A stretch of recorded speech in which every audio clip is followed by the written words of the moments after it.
Alright, this is our first tune-up report on a Cobra 25NW. We've gone ahead and put in a Mosfet finals on it and put in a receive modification. Over here on the watt meter, you see we got a nice 6-watt carrier. And then on this one here, this is a 50 watt slug for reading peak power. Audio check, check, check, check, check, check. 1, 2, 3, 4, 5. Audio check, check, check. 1, 2, 3, 4, 5. Audio check, check, check.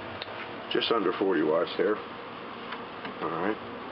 And over here on the osco, check, check, check, check. Nice full modulation. Audio check, check, check.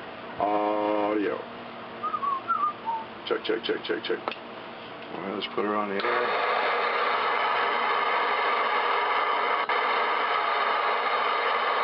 Breaker 19 for radio check tonight.